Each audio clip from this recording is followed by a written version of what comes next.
Welcome, fellow seekers. I'm glad that we found each other in this podcast.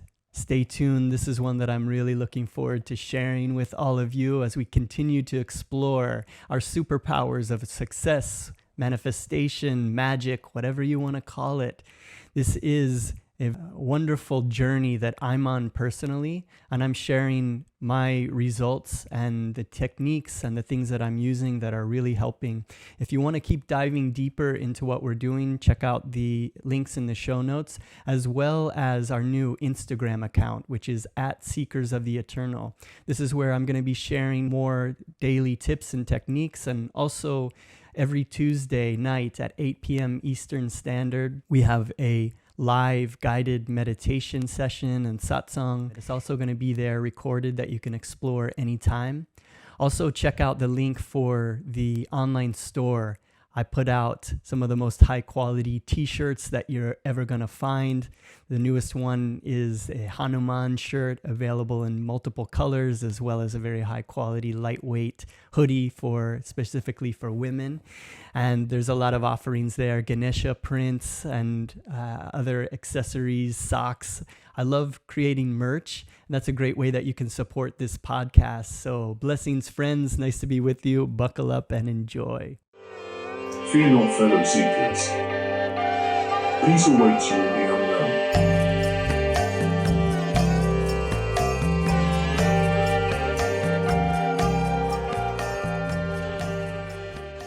Welcome back to the Seekers of the Eternal podcast. We are your hosts, Chris Parks and Jason DeRocha. Chris, so nice to see you as always. Yeah, nice to see you. Hi, friends. We're excited to be back and sharing. We've got really interesting stuff that we're continuing to share on this theme of manifestation, this theme of how to really do what we really feel called to in this life, and how to be able to consciously, magically do that in the best way possible that's good for us and good for the world at large. So that's what we're going to be talking about a lot today. So really stay tuned for this. Buckle up. It's really fascinating for me. I feel like it's many years of seeking and working and just like putting a lot of these things into practice. It's really starting to click for me. So I'm really excited about sharing this to help others as I'm learning in real time a lot of this. So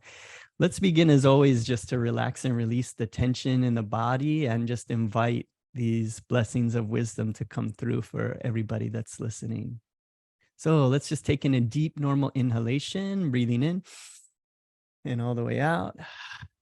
And double inhale and tense. Inhale, tensing all the muscles, low, medium, high, vibrate with willpower. And exhale, relax, release, feel, dissolve, present moment awareness. Inhale and tense. Low, medium, high, tension, vibrate, and exhale. Relax, release, feel. Again, inhale and tense.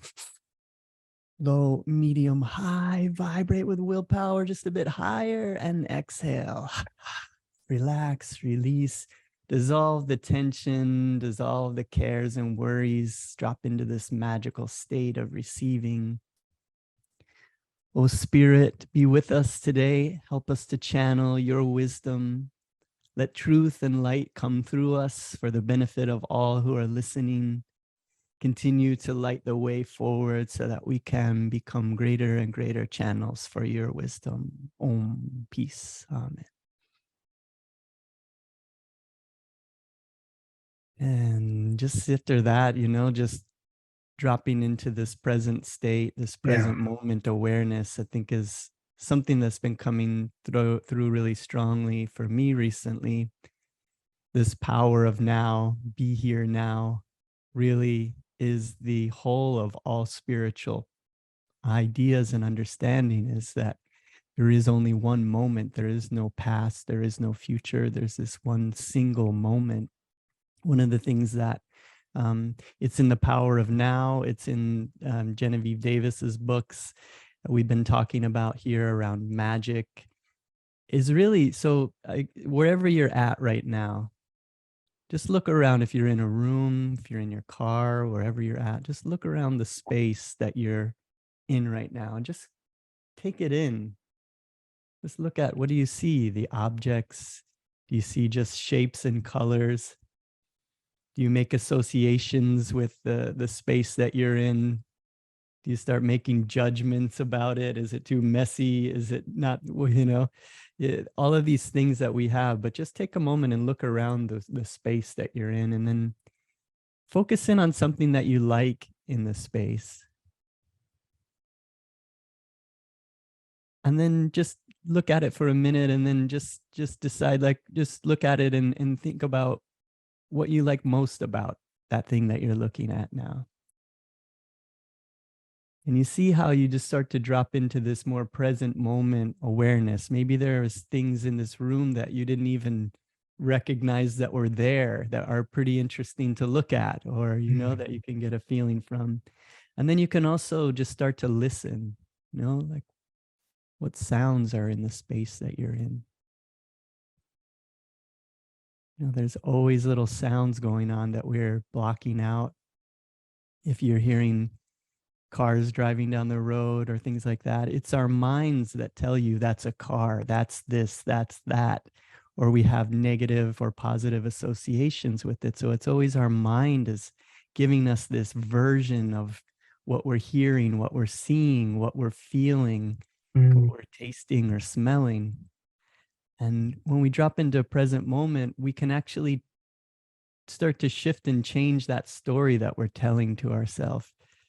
You can start to just find things that you like. If you're looking up into the sky, it's amazing sometimes where if you just lighten your mood and you decide that you like this thing that you're looking at, you're enjoying this, the colors become brighter. You start to feel the breeze. You start to hear the birds singing. And before, you were just in this mundane mind chatter of all the things you don't like about your life or whatever it is. But it's just, you can just drop into that really at any time, and how vibrant life gets when you just start to feel that. And that's something I've been trying to do more often this week.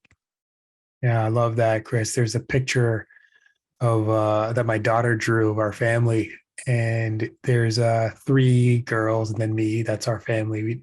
She's missing our cat, but it's really sweet because they are both a combination of my wife, who is half Dutch, half Ukrainian, and me, who's I'm actually very mixed myself, but I'm more dark skinned. I have Indian in me, Portuguese, Indian, French, and English, but certainly more brown skin. But what's really cute about this picture, it's been in here probably for forever, but I've never noticed it. But they've drawn themselves in the likeness of their mother, and they've made me this like little chocolate man on the far end of the picture. But there's just so much love in that picture. And when you said look around, you might have something in that space that you would really enjoy or appreciate that may have been there, but you never took time to sit down and see it. And my wife usually sits here. I'm in our spare bedroom, and she uses this as her office. And my daughters create all these pictures for her so that she has this light, these beautiful images, to make her smile throughout the day. And then above it is this big, beautiful window.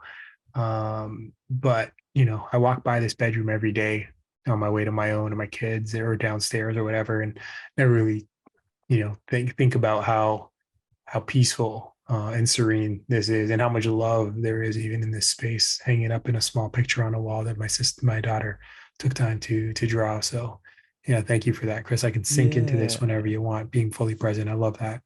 Yeah, that's beautiful. That's it. It's like everything that we need for contentment and for happiness really does exist right here in this present moment, no matter how crazy things are going on in the world. We can just drop into that and recognize that everything is okay right now in this moment, and there is so much magic. We're living in this like infinite fractal universe of, and we're bottling up our consciousness, which is infinite and eternal, into these little bodies. And then we get this brain mind chatter that's just judging everything and fearing things and all of that. And now we've just shrunk what we're experiencing down into this little tiny bottled up, bottle of anxiety. and then we're missing out on all that we could be experiencing. I remember the first spiritual book that I ever read, one of my professors at Ringling College art school that I went to gave me The Power of Now. And I remember being so fascinated with that book. I loved what Eckhart Tolle was talking about, but for so long, like I didn't get it. I didn't get how to do it. Like I could kind of get a sense of it. And I kind of got really resentful, actually, about Eckhart Tolle later on, because he was always just talking about this power of now. That's the present moment. You don't have to do anything. Just look and feel and listen.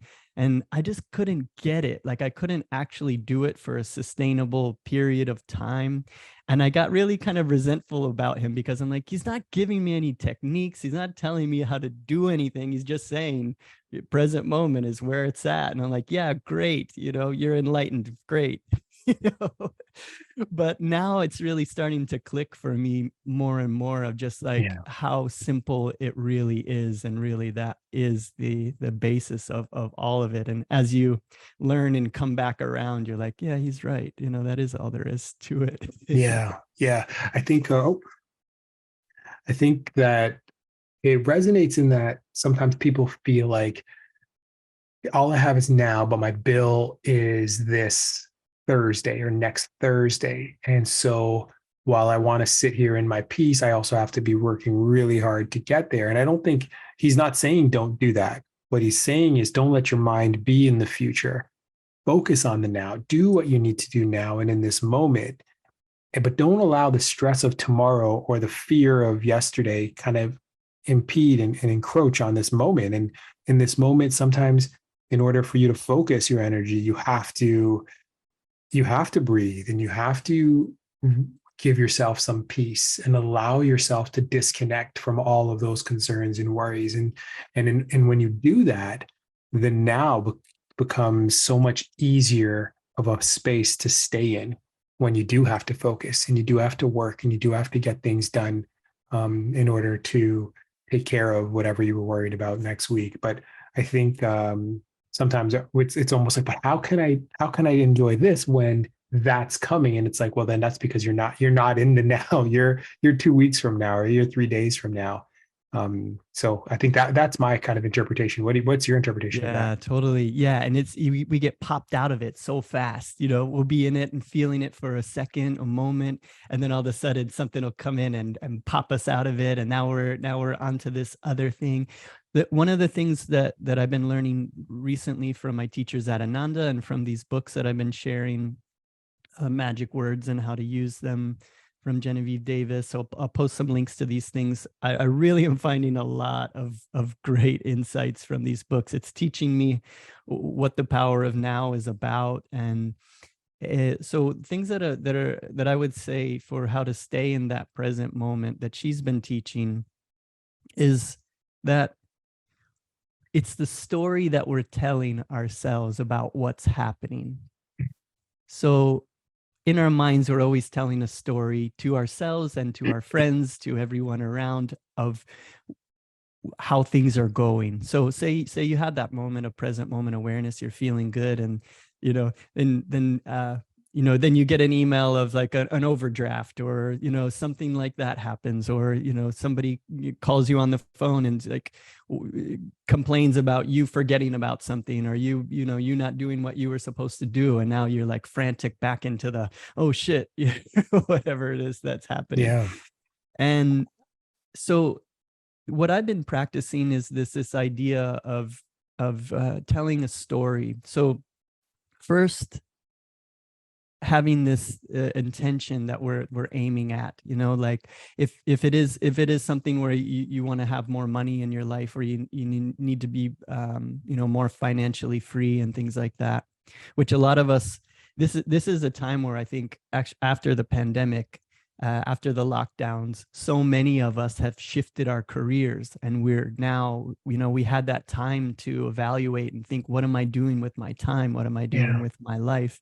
And we got some great insights about what we should be doing, and we took steps to go towards that. And now we're going, oh man, like I'm not making the money like I used to. You know, for me, I dropped my illustration agent and my other clients because I really wanted to focus more on my spiritual practice and creating sacred art and creating work that was meaningful for me and then had purpose for others, rather than advertising, as you know, doing that sort of work. And so then you're faced with the reality of that. You know, now Yeah. you're not having those checks come in. Now you have to find ways to earn money in different ways, but we want to make that money in a way that is in harmony with these passions that we have. We don't want to cut corners. We don't want to Yeah. do things just for money. So, you know, we find ourselves here going, okay, I really honestly, I need to make more money in my life. Okay, that's a goal that we have. And with some of these techniques, and if you want to explore these deeply, Magic Words and How to Use Them is a great book to start there. And then she has another one after that. So do you want to dive deeply into this? What I've been learning from this and putting into practice is, first of all, keeping a gratitude journal, Mm, because gratitude is the opposite of complaining. mm, So if we're complaining about what's happening, we're just perpetuating that thing. We're just making that real. And everything that we're seeing outside is just confirming our yeah. complaints back to us. But if we're keeping a little gratitude journal, man, just get like a little journal, little book. It doesn't have to be some big fancy thing. Keep it in your pocket or any bag, or just hold it or keep it around with you. And write I'm gratitude, have gratitude for this, I have gratitude for this. And it's amazing what you can start having gratitude for things, and then what you're doing is the opposite of complaining, and you're starting to see things, just like when we were looking around the room, you start to see things that you like. And if you start to have a gratitude journal, you're starting to write down things that you like about what's happening. Yeah. Yeah. And it seems simple, but the power of that is incredible. And then another part of that is what she calls evidence journal. So Mm, you can write down evidence. So if you had a desire to earn more money, you just start writing down evidence. And it doesn't have to make sense to anybody else around you. You could even start like little synchronicities that lined up. Oh, you know, like, oh, I feel a little bit lighter today. This is evidence that I'm moving more towards my goal. You know, just little things that you're finding throughout your day, and see those as evidence. It doesn't have to make sense to anybody else. yeah. The more that you do that, it's really cool, because it's almost like at the same time you're writing down gratitude for something that you're wanting, you're almost saying like, this is happening now. Yeah. My desire is coming fulfilled now. I'm grateful for this that's happening. I'm grateful. Look, oh, there's evidence of it happening. And it's not like you're wishing for something in the future. You're in the now, seeing it happen as you Yeah. are having a desire for it. And that's what's really clicking for me. Like, I'll notice, like, I have this desire to earn money, which I have to figure this out. So like, to share my story a little bit on this, of like where I'm at with it. I've had this privilege during my career as an artist. I had so much support from my wife. You know, she has a marketing agency. I've shared a lot about this in the past year, but she has made it possible for me to have like this safety net, and she supported Mm, me throughout my career, where, you know, I was doing a lot of agency work. I was doing a lot of advertising stuff. I used to do a lot of logos and branding and t-shirts and all of this kind of stuff, action sports market stuff, which I enjoyed and I liked. But I would always do half that and half personal projects, which the personal projects, I would be nights and weekends all the time, just going after all of these seemingly silly things that I just felt really compelled to do, you know, like that were far out. And I was always just following things that I was really excited about and making art around it. And, if you asked me back then, if you had if you had millions of dollars, what would you do? And, my answer to that was like, I would just create the most incredible experiences through art for people to come and see, and to not worry about, where the money's going to come from, not worry about, and just have this freedom to make things that would, for a moment, if people saw them, they would be popped out of their mundane existence and take a moment and look at something or experience something and get, a nice magical feeling around that. And Yeah. that's really what I wanted to do. And I have done that through this 20 years as an artist. I would make my money doing the advertising work, and then I would blow all my money, putting on lucha shows or putting on gallery exhibits, or printing a bunch of merch that would take me a whole year to sell, or Yeah. just making all this stuff because I really wanted to do it, or pursuing concepts and ideas that didn't have mass appeal at the time. All the stuff that I have gotten into over the years has been fringe when I'm into it. Yeah. And then after I leave it a year later, everybody is doing it and talking about it. And I just always would be on this path of like moving from one thing to the next. And every time I left it, it would blow up, And so I never have made any money on my personal artwork. Right. It's always been something that I dump money into.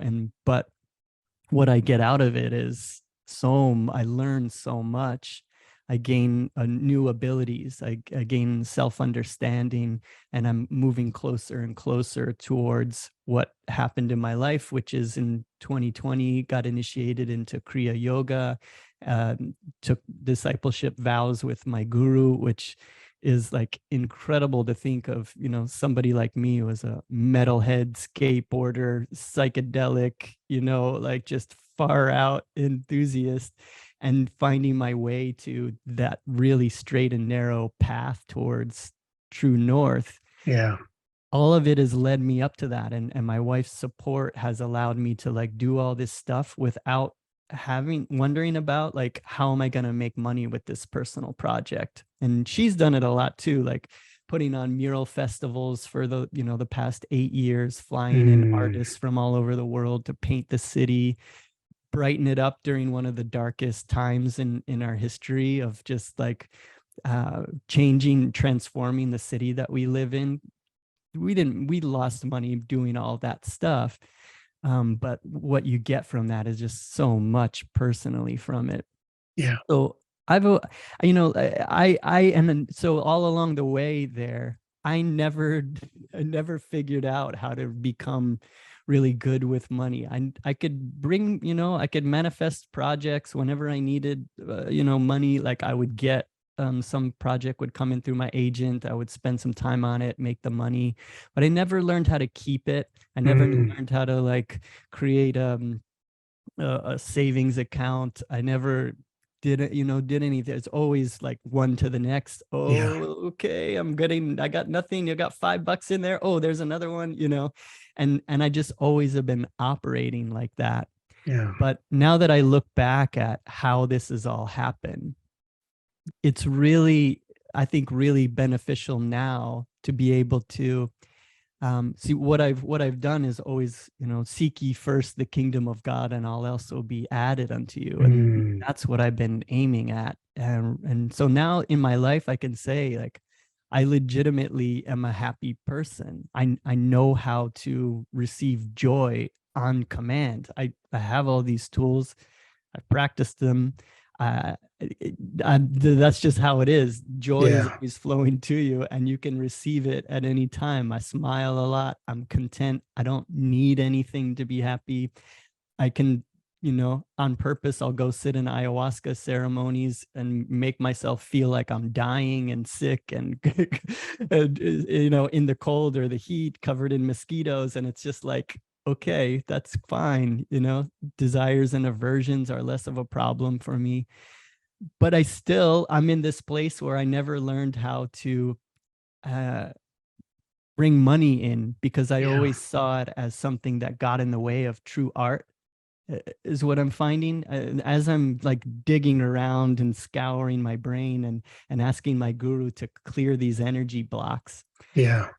What I recognized is I've always seen money making as a hindrance to making true, authentic art for the right reasons. Mm, You know, when I see artists doing things, I'm like, oh yeah, they're still doing that because they're afraid of losing the audience, or you know, they're just sticking with, or you know, you talk to artists who are doing really well and be like, man, I wish I could go, I wish I could, you know, venture out and do this other thing, but I got to make money, and this is what makes me money. This kind of work is what the gallery wants me to produce. This is what the collectors want. If I go out and do something else, I'm gonna lose yeah. everybody, and I Yeah. can't do that, you know. So I always is like, man, I'm fortunate, for me at least, like I can do the commercial work, and then I can just make all this other stuff with zero Yeah. concern of whether people are gonna buy it or anything like that. So it's got me to this place. Oh, I think much faster. I've got to explore so many things creatively,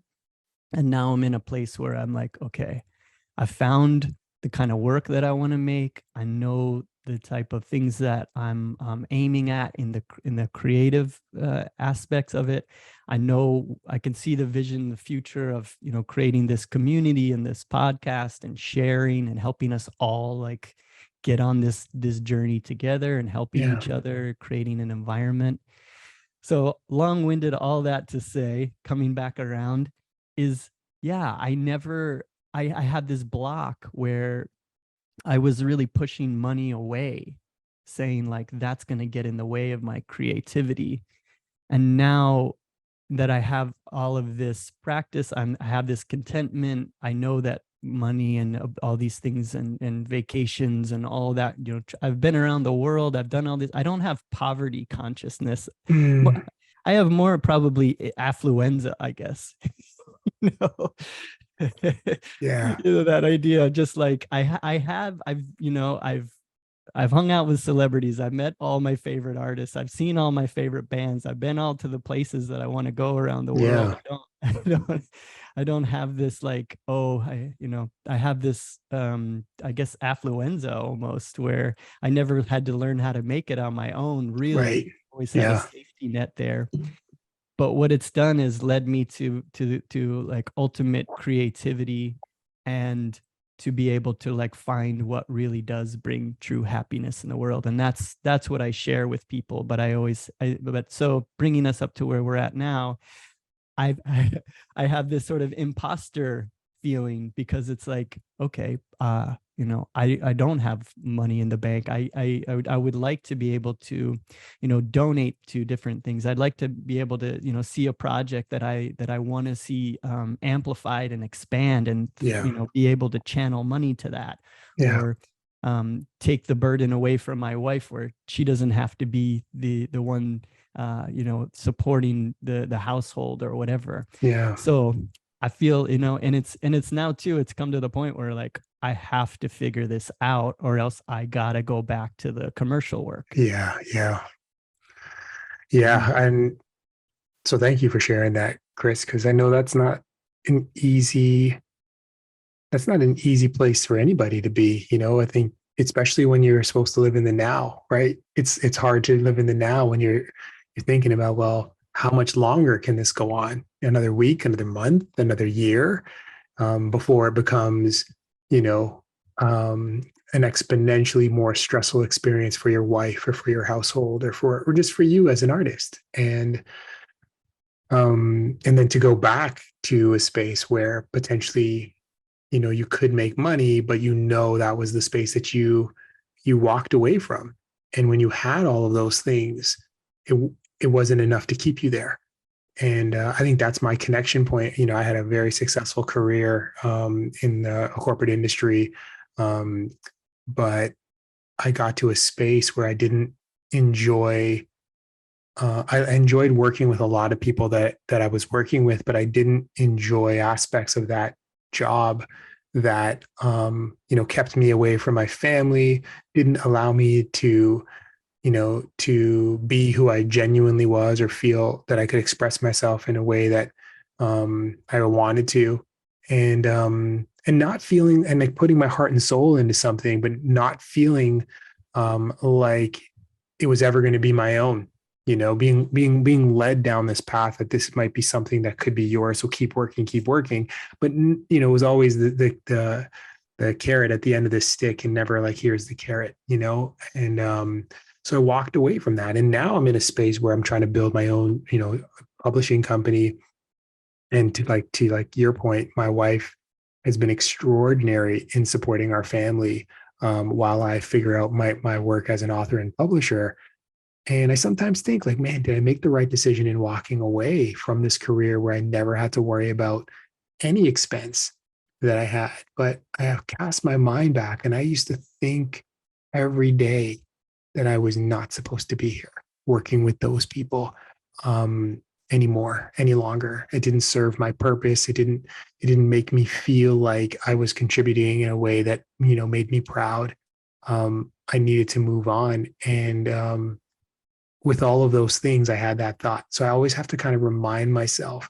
And one of the things that I tell myself now is that, whoever it was inside me, that I had to protect that person, that voice at that time.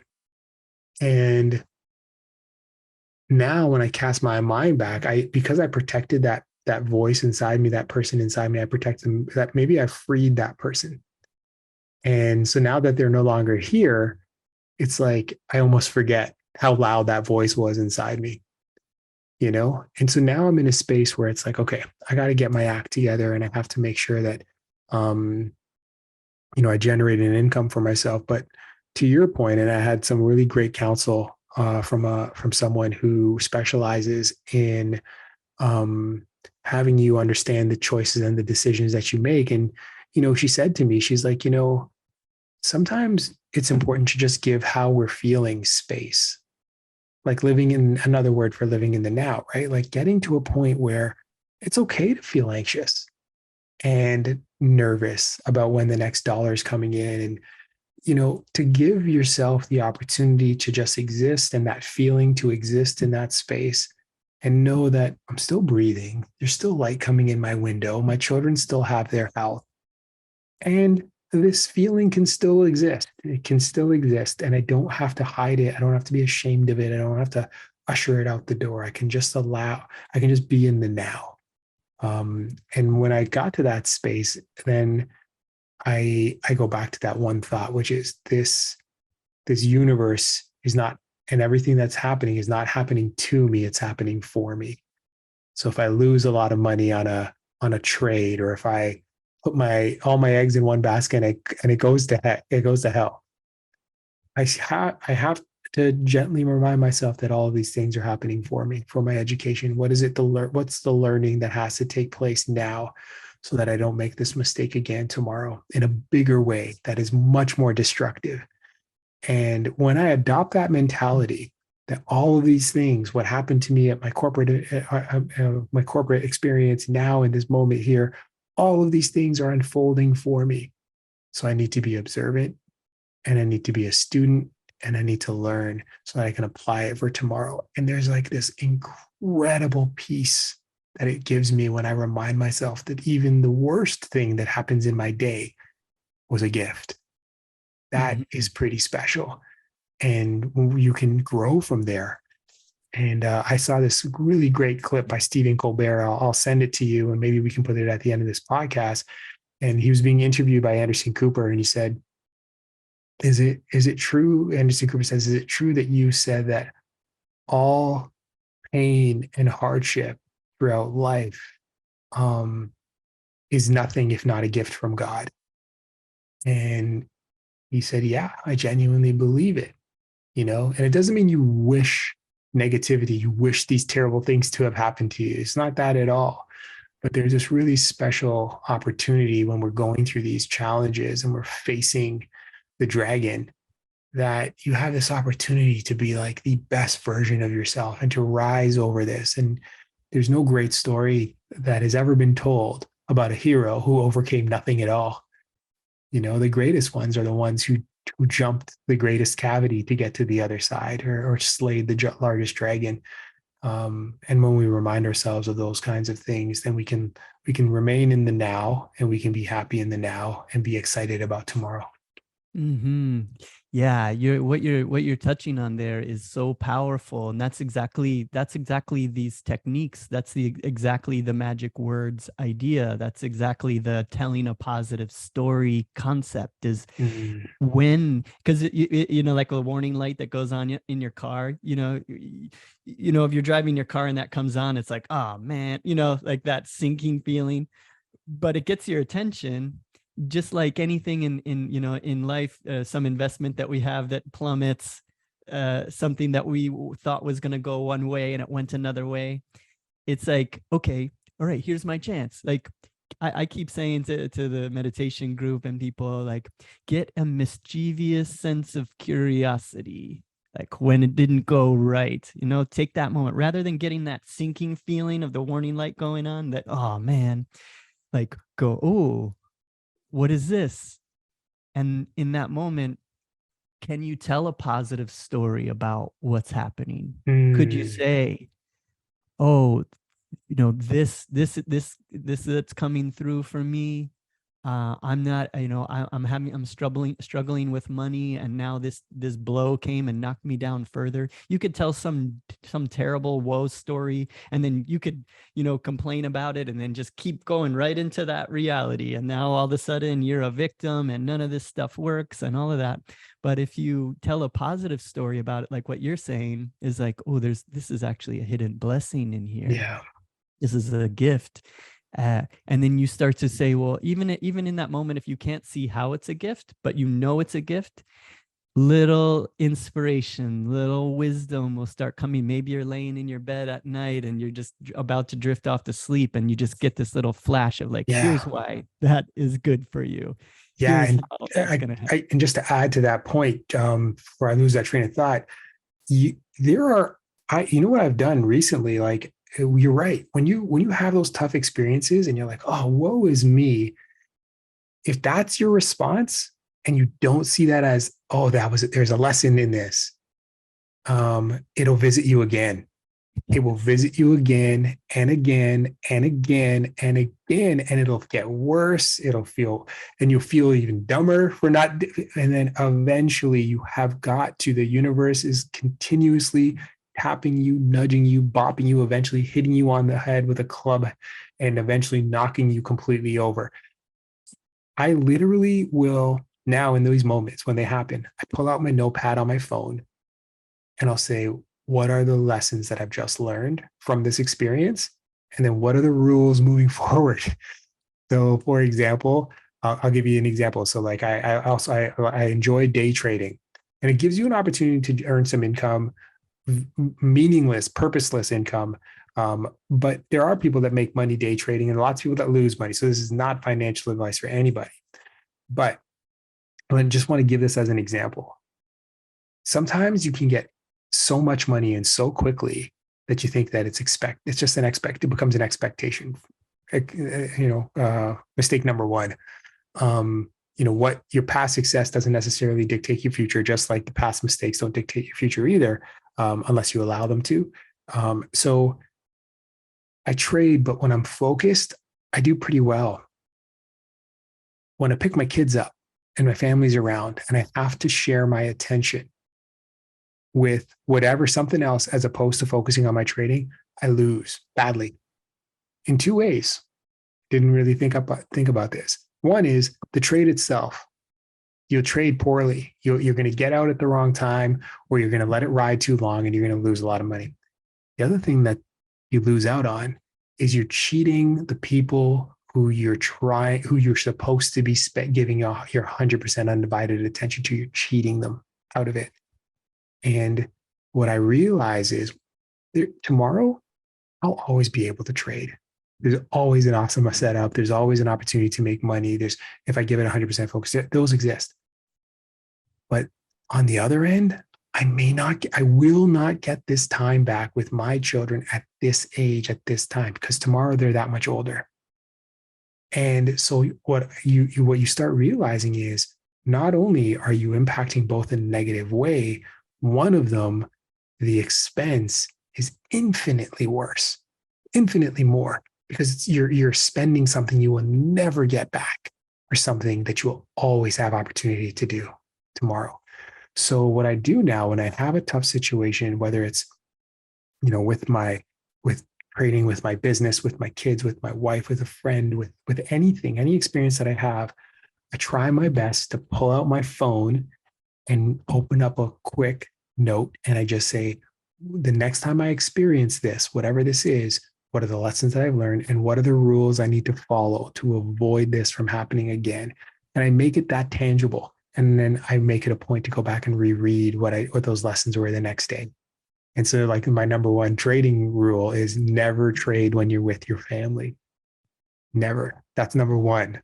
There's lots of really cool trading rules that are specific to trading, but that one is really important to my mental and emotional well-being, and my how I see myself as a father and as a family person. And so I recommend everybody, when you go through these tough moments, don't just, think about it and then just keep it as a thought, because it's hard. You have so many random thoughts throughout the day. Take out a pen and a piece of paper, pull out your phone and write these things down, and then use these as tools and strategies and lessons and rules to live by. Just a Mhm. recommendation. Yeah, I agree with that. The verbiage that I use in my mind, which I got from one of my teachers, Swami Asha, she says, whatever, in your mind, you're talking to your higher self. Whatever it is that you're trying to teach me, help me to learn it fast.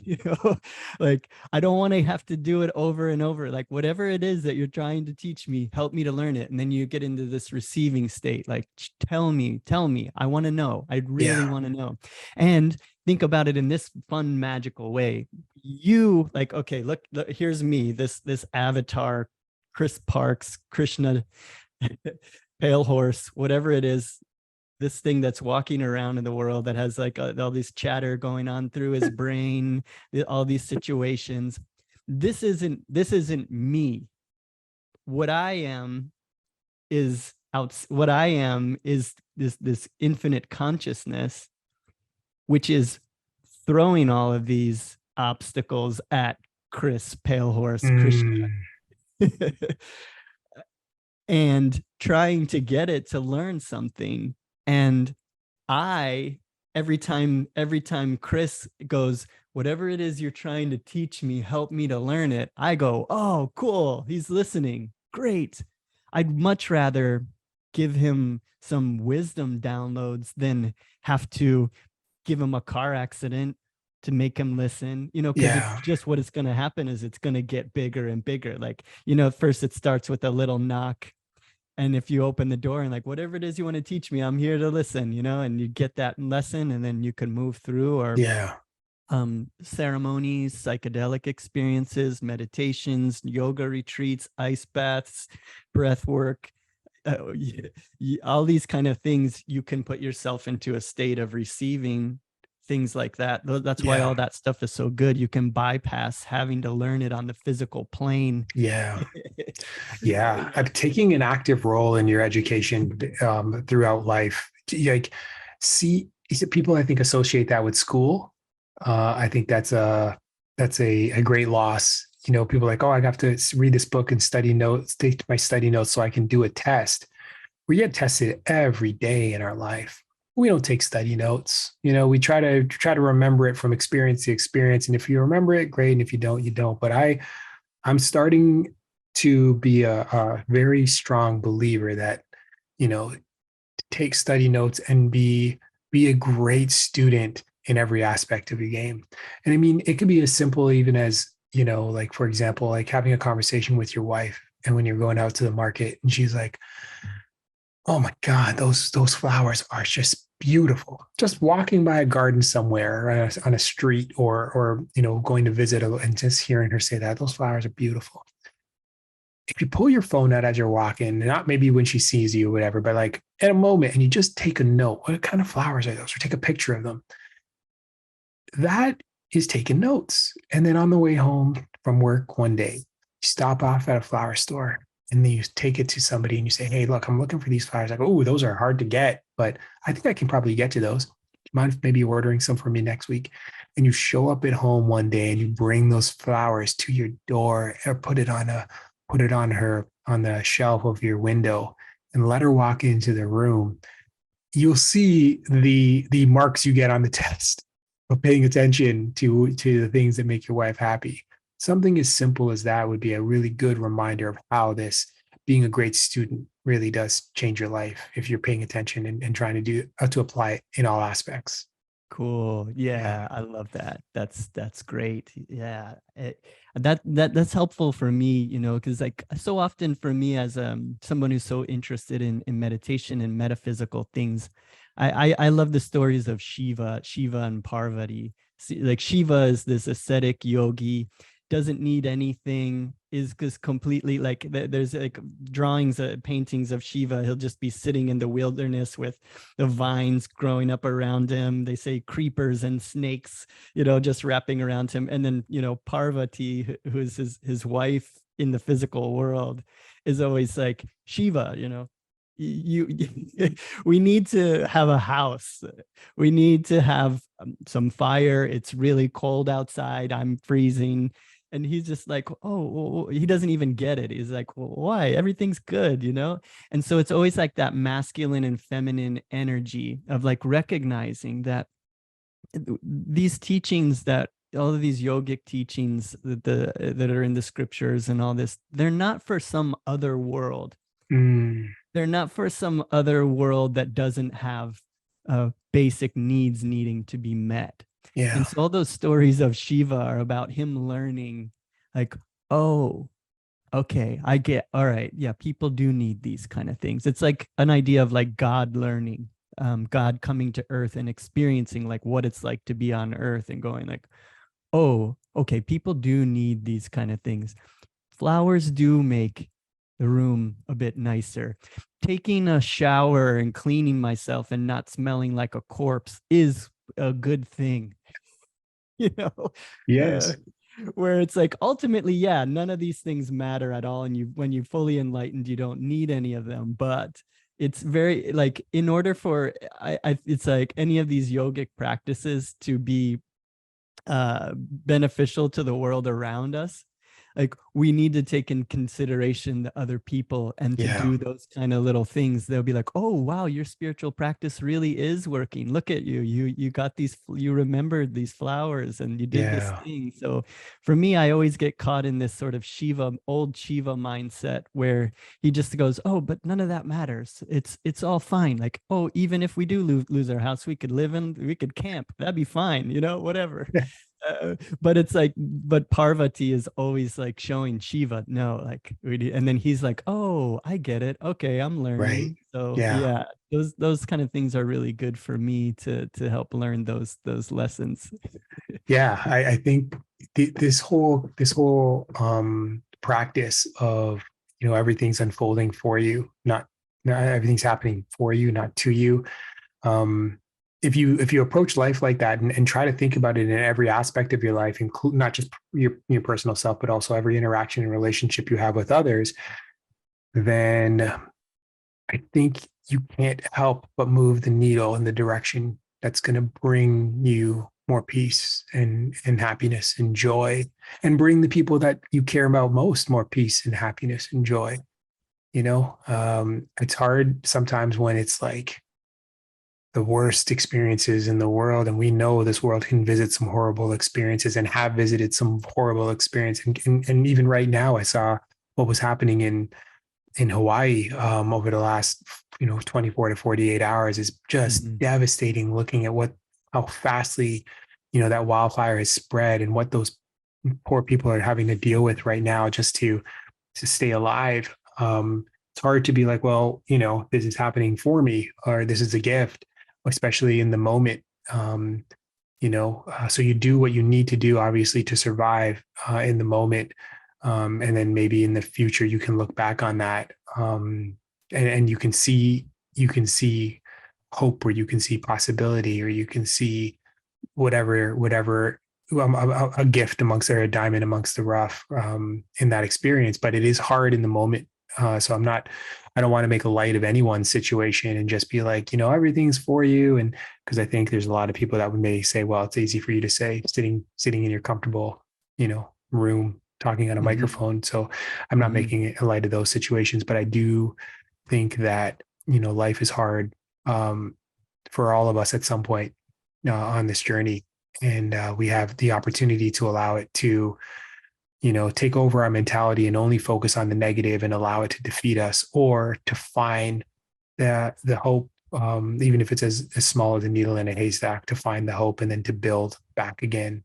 Because Mm-hmm. really, that's the only option we have until we close so this avatar closes its eyes for the final time and we go to the next space, right? You have the option to give up and close your eyes, or to find even the slightest reason to believe, and give yourself a sense of purpose, and to continue to move forward. So, it's in that vein that I say that we should all look for the opportunity to learn and to grow and to be a better version of ourselves as soon as we can. Mm-hmm. Yeah, and I think it's important to talk about these things when our house isn't on fire, because could happen tomorrow to Yeah. us, could happen. So I think it is important to talk about these things to people who want to, tune into this kind of a conversation, and to have these thoughts now, so that when it does come, we can have that mischievous curiosity of like, Yeah. oh, now my house is on fire. Oh, maybe this is a chance where I can really put this into practice. Can I be calm about this, knowing that something good is going to come in the future? I mean, even I think I've told this story before, but my spiritual ashram, the Ananda village that was built in the late 60s. Once they got their houses built, the community started. It was all like, wow, this is all happening. They're in Northern California, where there's wildfires all the time. Even when I went and visited, there was a wildfire coming right at us, and the wind Mm, changed and blew it the other direction. We didn't have to evacuate, but they're like right in the middle of that happening all the time.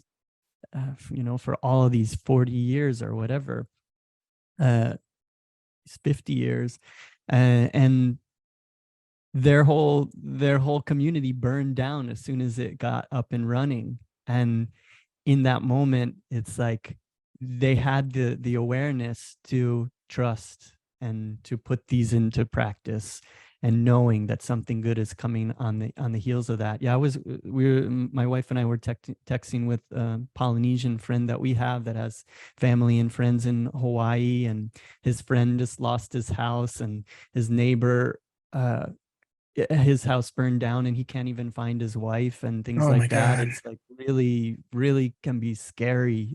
So when these things come, like, yeah, like this thing that we're all in, is a school, and like a very difficult high level Yeah. academy for people who are trying to become masters. it's Yeah. it's a hard one. And those of us who came in this time, during this period in history where we're moving out of the material age into the energy age, we're learning our powers of manifestation abilities, that old magic that used to have to sacrifice animals and light fires and pray to all of this kind of stuff.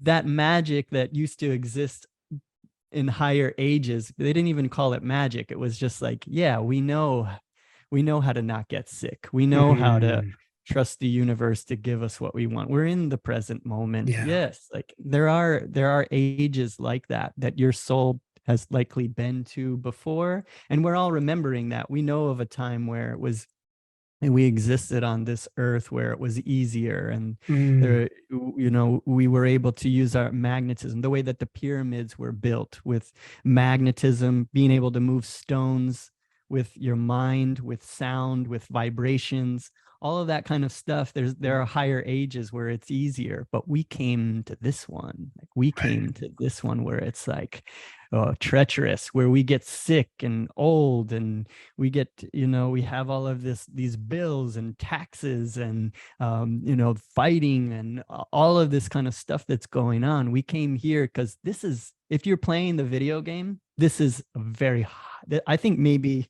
this period that we're in, you put it on expert mode. And you came here because you wanted to test yourself, see what you were made of, make a lot of progress. Yeah.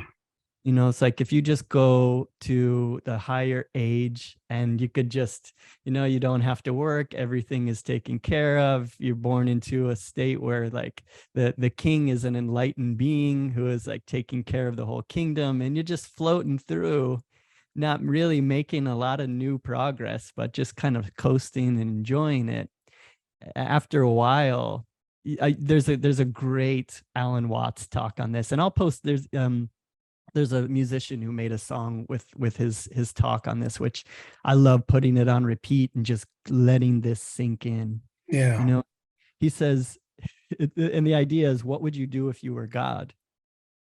Okay, so if you're God, imagine any dream that you would want to have, any dream that you would like to have. You could go into this dream where, he says, dancing girls, banquets, beautiful music, wonderful scenery, everything. You're just like, oh, if you could have any dream that you would want to have, just, and that dream could feel like 70 years. You could just have this beautiful dream, 70 years, you would wake up and then you'd be like, okay, now what do I want to do next? And you go into this dream again, 70 years of everything just going the way that you wanted. Everything that you want is right there for the taking, just beautiful, lucid dream.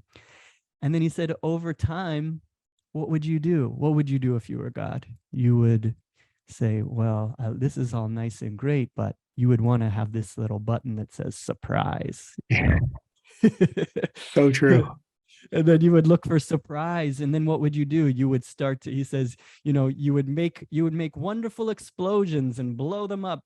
You would start to, look for ways to rescue princesses. You would start to look for ways, you would start to find enemies, and then you would have a great purpose in life, and you would, do all this stuff. And then you would keep having these dreams where you'd go deeper and deeper and deeper into it. And then eventually you'd find yourself sitting right here, right now, listening to this and going like, oh, that is what I was doing. So you're here in this time on earth on purpose. You started out in that beautiful place. You do have that ability, that dream ability, because we are in a dream world. Yeah. Science is showing us this more and more. And now you're finding yourself hearing this right now and going, oh, I think I did do that. Yeah.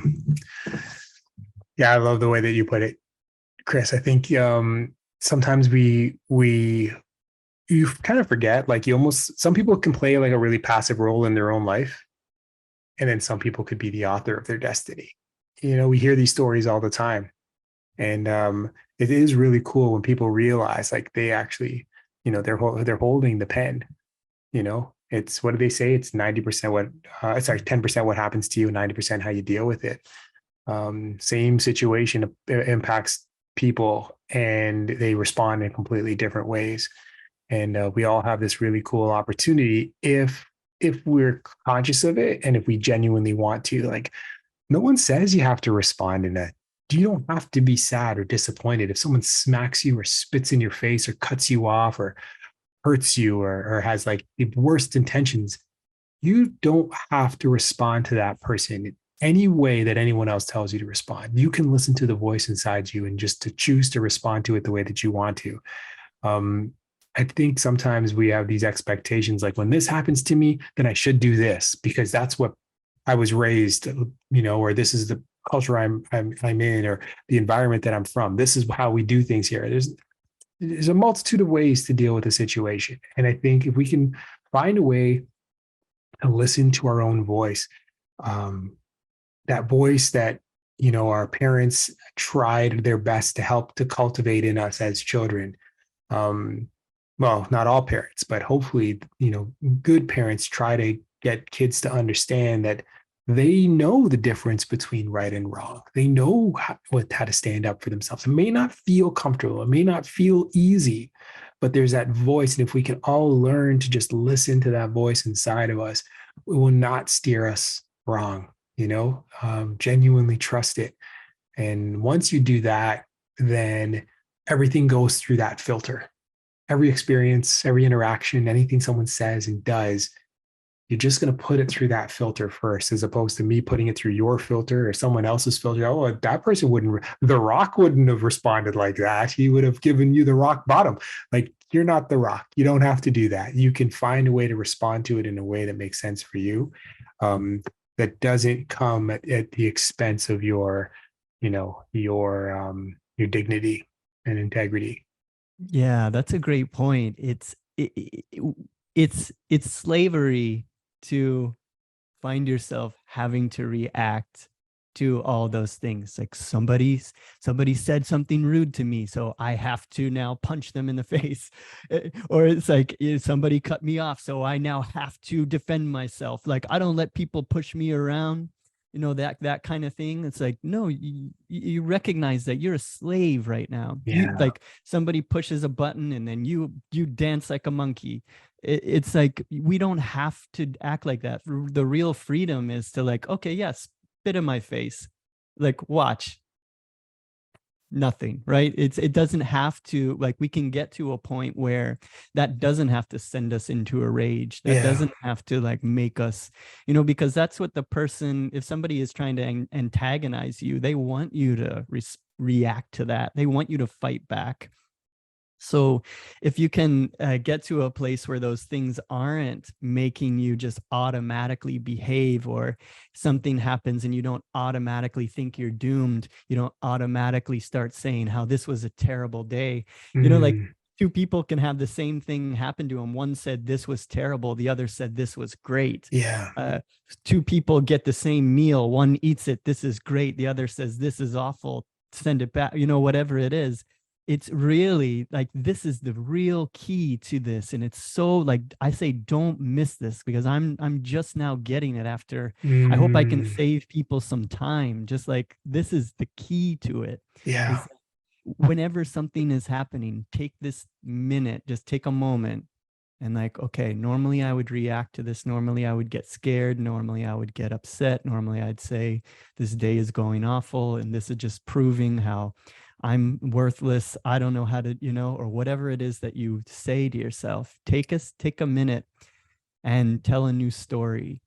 Say, oh, this is happening in order to help me. This is my higher self. Like, take a minute, like, well, okay, higher self, like, you're doing this to me. You get cut off in traffic. My brother and I like to talk about it a lot. It's like the really simple, obvious one we can all do. It's like, you get cut off in traffic. Rather than yelling at that person and, look where you're going, you idiot, say, my higher self put that car there, slowing me down, so that the, whatever it is, the ripple effect, butterfly effect of me slowing down for just a couple of seconds, maybe, an hour down the road, that kept me from getting into a 20-car pileup. Yeah. Or someone else, Maybe you're just a part of that chess game where there's another life that was saved by that person cutting you off. And so you just never know.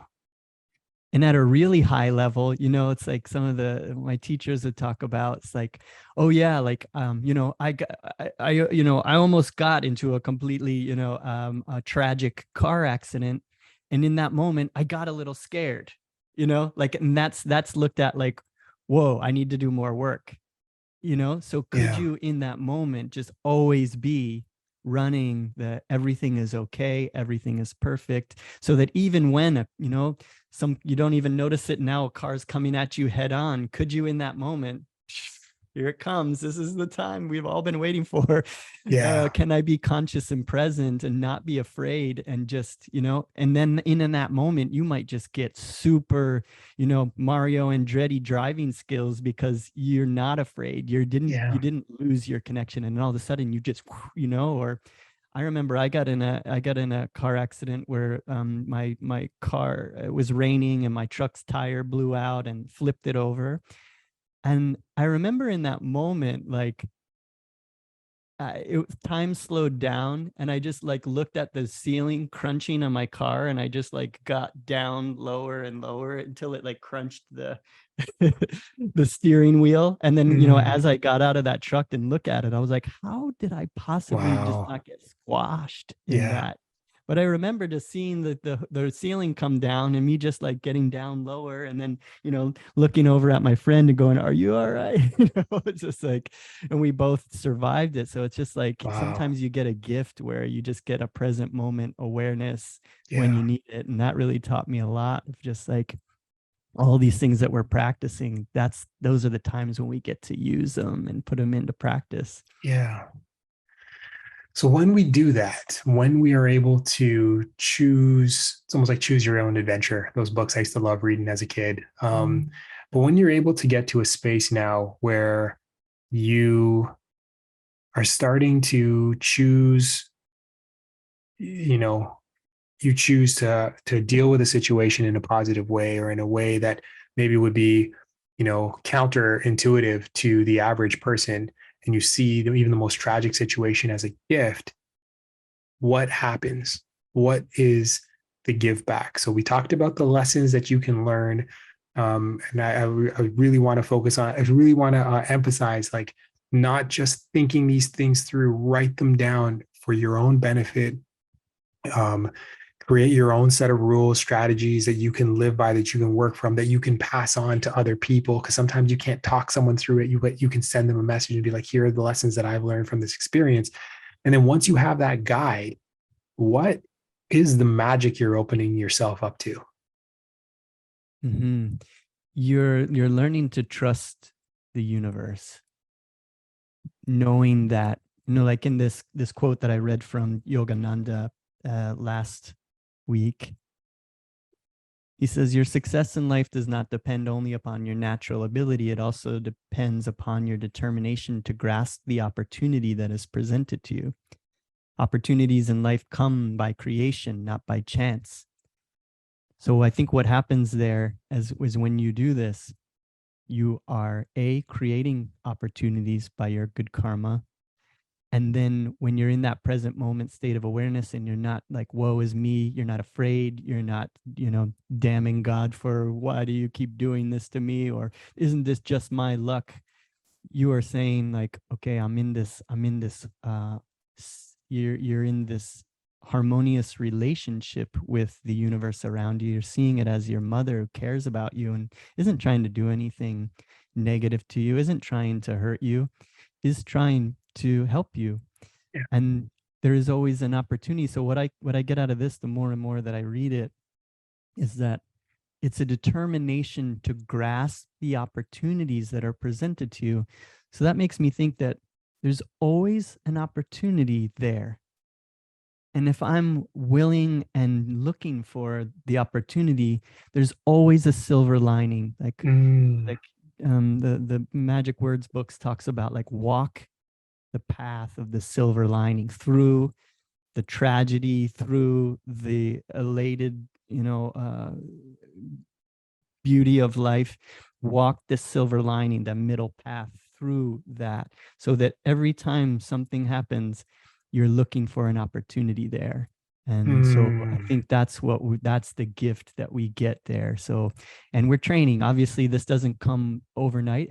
It may click for you, and then all of a sudden you just like, okay, I'm walking this path, and then you just, you stick a determination to keep doing these gratitude journals, keep telling this good story about everything that's happening, keep tuning into good positive authors and podcasts and books, and keep yourself surrounded by a community. That's what's cool now. Even if you don't live in a place where people talk like this, you can tune into podcasts, you can surround yourself with this kind of stuff. So yeah, I think that's what it is that you recognize that there is always an opportunity there for you. There's always a silver lining that you can walk. You can never fall out of grace with the divine. Whenever you decide that you're paying attention and listening, know that that presence is there with you to help you. yeah. And also too, like what we start to do is we go, okay, it is okay to have desires in life. selfish desires, no, we want to get rid of selfish desires. We want to get rid of desires to hurt other people to get what we want, all of that kind of stuff, obviously. But it is okay to have desires in life. And then we start to have desires for that have an honest purpose. So you were talking about, moving away from that career that you just didn't feel was right for you. It served a purpose where it was like, and we love it for that. But then it's like, okay, I feel like I'm meant to be doing something else. So Yeah. you jumped out with an honest purpose. You have lofty motives to write from your heart and to help parents and children with the children's books that you're writing. Mm-hmm. And you have a noble concern to do good for the world at large, to earn a living doing something that you love. That's good for you and good for your family. When you're making money doing something that you love, like how much more pleasant are you to be around? And, Yeah. if that stuff that you were doing that you love is also bringing back financial gains and that you were confident and not afraid of the world anymore, like what a gift that we could be. So I think those are the benefits that come from deciding to do this. Yeah. I agree. I think, and trusting that, or reminding yourself, like, especially when you've made a decision, a lot of people are like, oh man, I made a decision. I regret that decision. You made the best, you made the best choice with the information that you had at that time. And it was the appropriate decision for that time in terms of the person that you were and the place that you were in and the circumstances that you were dealing with. And so there's never a reason to go back and feel like, oh, I should have done it. That's like that's like the death of joy is to go back and worry about a decision that you can't go back and change. If it brings you any grief thinking about it, then why think about it? Because you can never go back unless you have a time machine. But I hopefully it's some consolation to everybody that was the best decision you could make given where you were and the information that you had at hand. And now that you know better, you do better, and you can take the lessons that you learned and you can make it, 10 times better now, hopefully, Mhm. and you've learned from those decisions.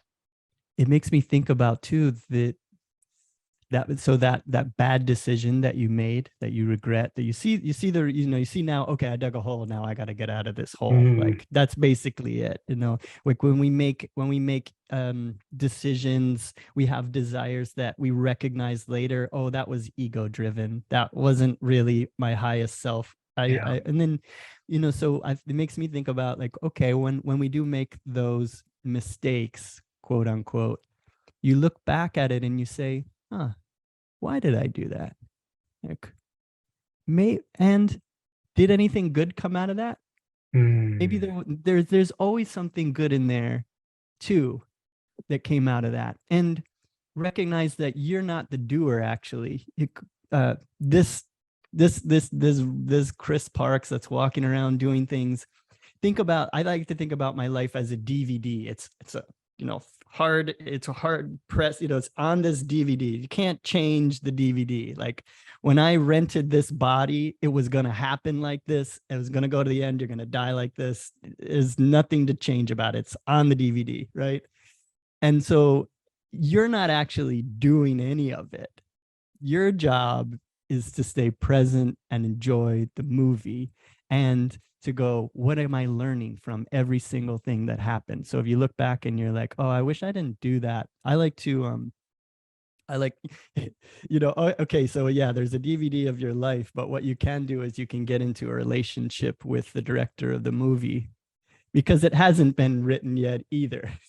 yeah. At the Yeah. same paradox place. Yeah. So you can be watching, you can go like, okay, this is all God's movie, all God's dream.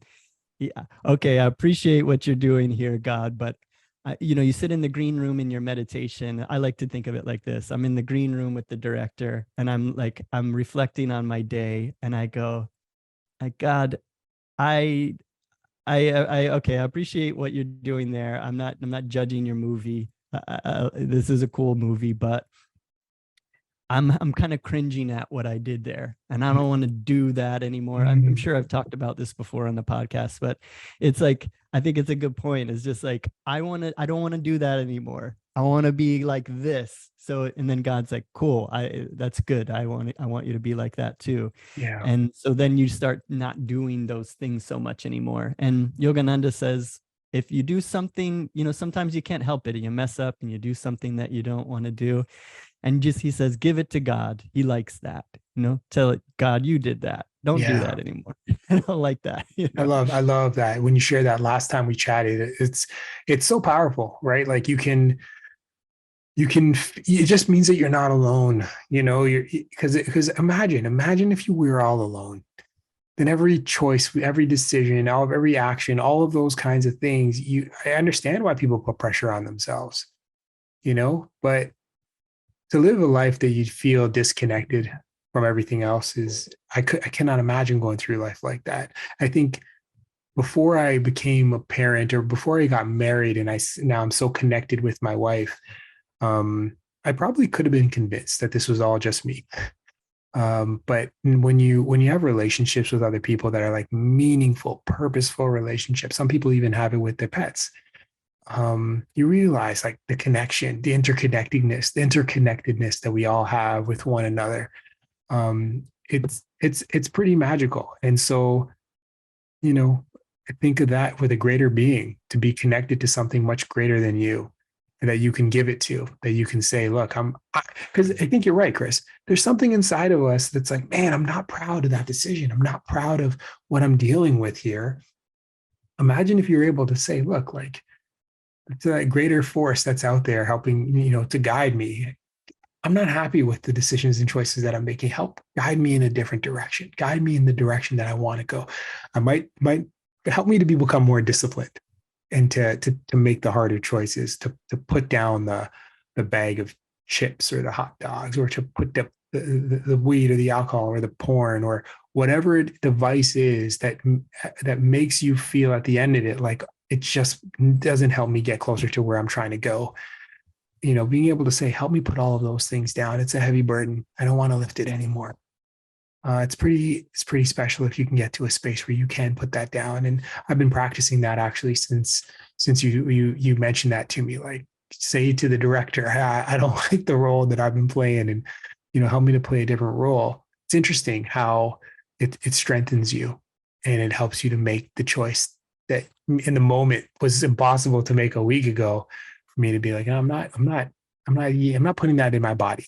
I'm not going to spend more time doing that activity that's for a moment of pleasure at the expense of maybe days, weeks, or months, or years of joy. I'm not going to do those things anymore. Like, it doesn't mean I'm perfect all the time, but I just feel like being conscious of it allows you to make more choices that, like we talked about, like bends the arc in the direction that you want it to go. Not the individual instances, but making sure that arc is off in the right direction.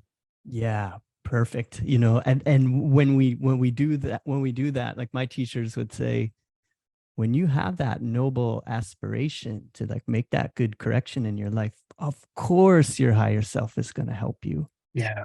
Of course it's going to help you. Know that it's helping you. Know that there's this infinite, the creator of galaxies and universes now is there helping you. So it's like there's so much power. I think when we do meditations, like we did every Tuesday on Instagram Live, I'm doing a 30-minute meditation with the group. And this is a way to gather as a community. There's a lot of power and energy when you get together live with other people, or even if you tune into the recordings, you know that there's no time and space. And when we so what I was sharing there with that one was, here's a technique that we can do based on teachings of Yogananda and Swami Kriyananda, for having a desire, feeling a desire, whatever it is, like any of those things that you mentioned that you want to upgrade your life, having a desire.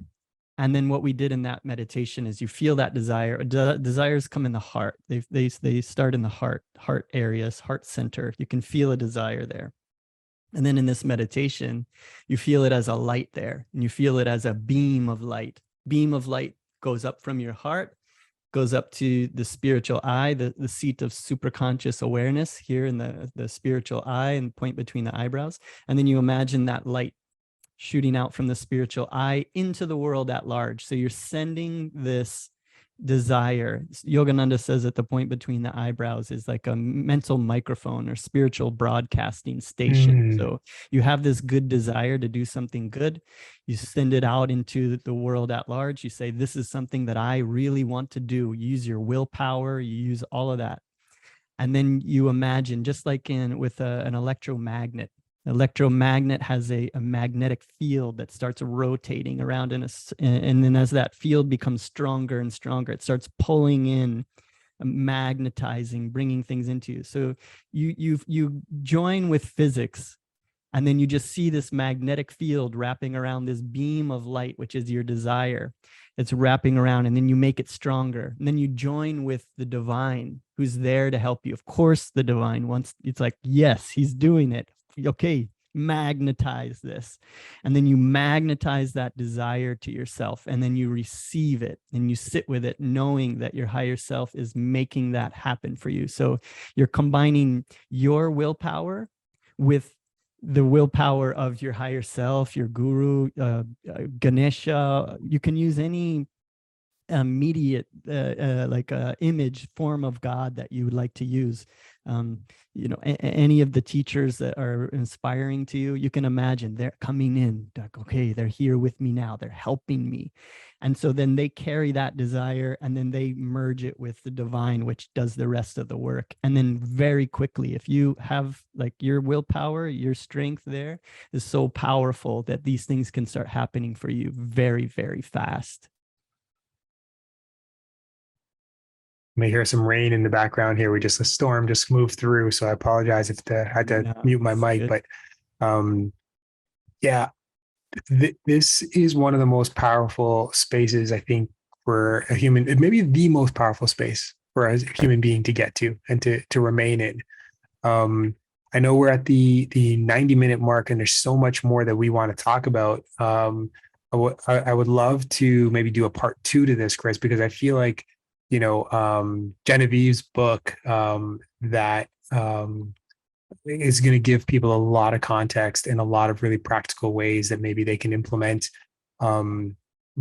daily practices and activities into their lives that will allow them to attract all the things that, that they desire, that they believe will bring them joy and happiness. And the one thing I just want to say is, like, you said something right in the beginning, I think, that is the most important piece, which is, sometimes we want all of these things and we need these things, right? Like money or what have you. We have to pay the bills and such. And maybe for some of us, it's, career goals or feeling like, oh, I've accomplished something.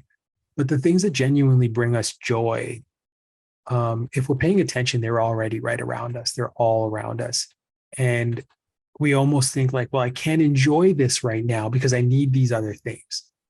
And that's not true at all. I think you just have to train yourself to find joy in these things and make these, whether it's time with your family or time on, working on yourself, or time with your spouse or what have you. But, maybe making sure that you maximize the joy and purpose that you get from these experiences, because, like I said, you may never get them back. There will always be, as long as you're breathing, as long as you're walking this earth, you will be able to dictate and author the destiny that you want to create for yourself in some way, shape, or form. But you will never get time back with the things that bring you the most joy.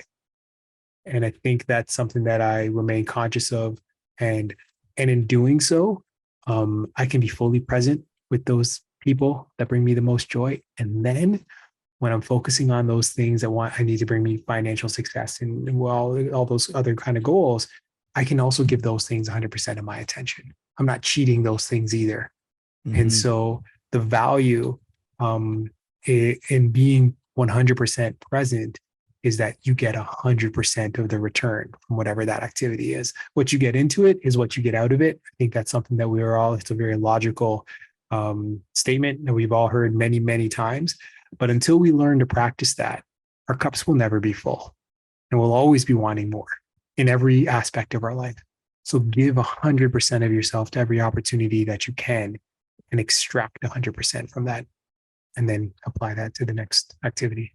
That's the thing. That's the key. That's it. It's that in that same time where we're having these desires, we're needing to have these needs met in our life. We're not in another world where these things aren't relevant. We have to have these things, but the way to actually bring them to us without cutting corners, without dulling down our art to make it more commercially viable, without doing things that we don't really like in order to make money. If we want to really thrive and make our art purely, we have to do it at the same time. Have what you're talking about, is knowing that everything that you need for true happiness and joy you already have, while at the same time using your willpower to make sure that we are joining with the universe and receiving and allowing these good things to come, telling a good story about it, having gratitude for all the things, looking for evidence and writing it down, all these things that we're like, oh, here's a little evidence that this is happening. And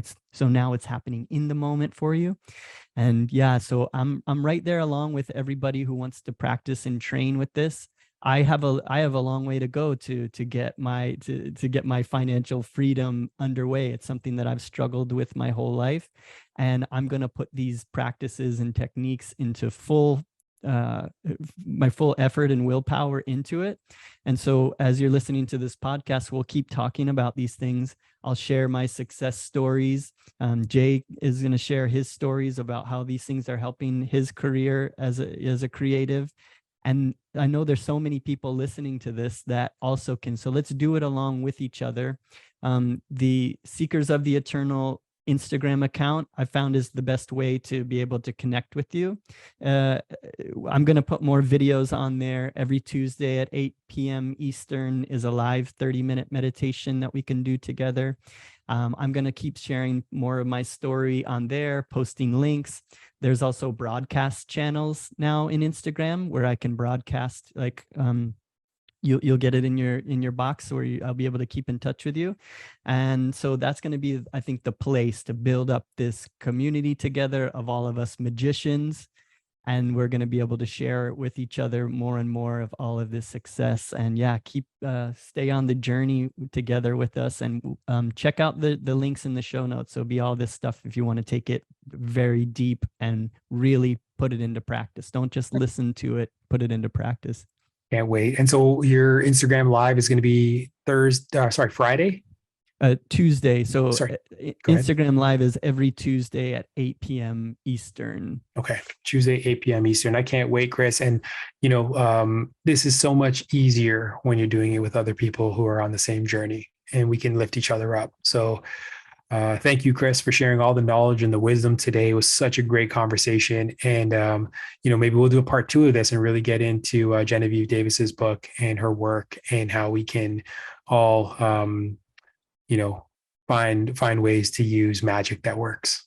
Yeah. Yeah. Very cool. Yeah, I can't wait. It's a fun journey, and yeah, we're all gonna be able to recognize our true superpowers. So until next time, I'm gonna just read this quote from Yogananda. He says, this is how to realize success. He says, divine abundance follows the law of service and generosity. Give and then receive. Give to the world the best you have, and the best will come back to you. The law of prosperity is not governed by the law of selfishness, but by the law of unselfishness. In the end, a successful life is judged by the simplest of questions. Have I lived up to my ideals? Have I loved and been loved? Om, peace. Joy to you, friends. Blessings.